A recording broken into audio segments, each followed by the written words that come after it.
U.S. Air Force and Northrop Grumman are integrating new composite hot trailing edge materials into the upper surface of the B-2 bomber to increase the stealth aircraft's service life, improve durability, enhance sustainment, and eliminate the need for field repairs, service and industry officials said. The new composite hot trailing edge, HTE, skin, to be added behind the exhaust nozzles on the surface of the bomber, is made up of a durable, high-temperature material more resistant to degradation from thermal and vibroacoustic stress, service developers stated.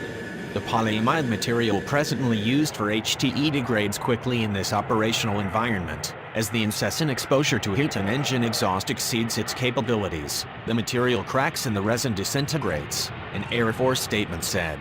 Therefore, recognizing the need for more resilient materials, the Air Force Research Lab engineered a new application based on AFR-PE4, service information states.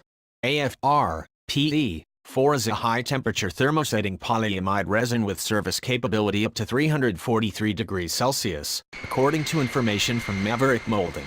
Maverick, a high-temperature polymer firm, says they commercialized AFR-PE4 after it was first developed by the Air Force.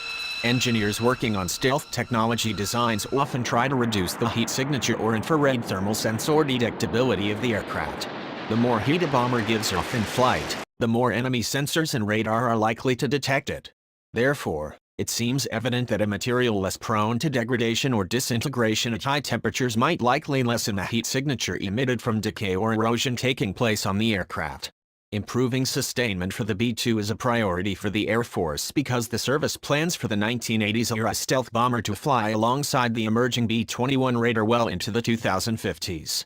After extensive testing and demonstrations going back several years, the Air Force and B-2 prime contractor Northrop Grumman are now moving forward with plans to produce the new composite HTE components. Northrop recently awarded a 5-year, $90 million deal to Orbital ATK to manufacture 17 HTE composite parts, a Northrop announcement said.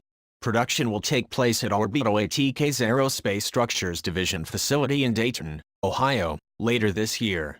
The replacement showcases the coordinated efforts of personnel from AFRL, Hill Air Force Base, Utah, and the University of Dayton Research Institute, Dayton, Ohio, Air Force officials said.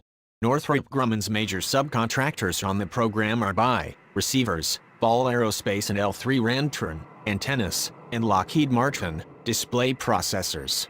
The HTE upgrades are part of a massive Air Force B-2 modernization effort which includes new onboard computer processors and improved radar evading technology called the Defensive Management System.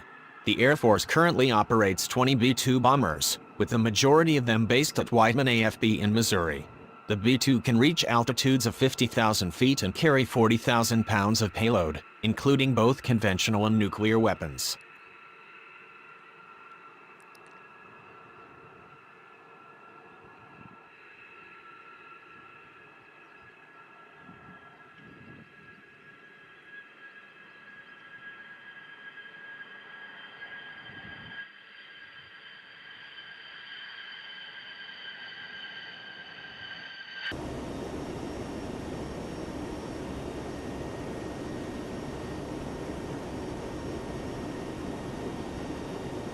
The aircraft, which entered service in the 1980s, has flown missions over Iraq, Libya, and Afghanistan.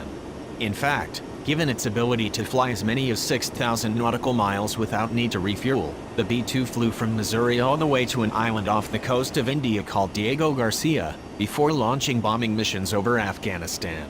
Many experts have explained that 1980s stealth technology is known to be less effective against the best-made current and emerging air defenses. Newer, more integrated systems use faster processors, digital networking, and a wider range of detection frequencies.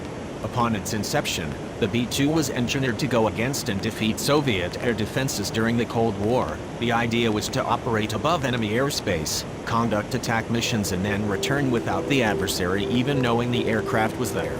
This mission, designed to destroy enemy air defenses, was designed to open up a safety zone or air corridor for other, less stealthy aircraft to conduct attacks.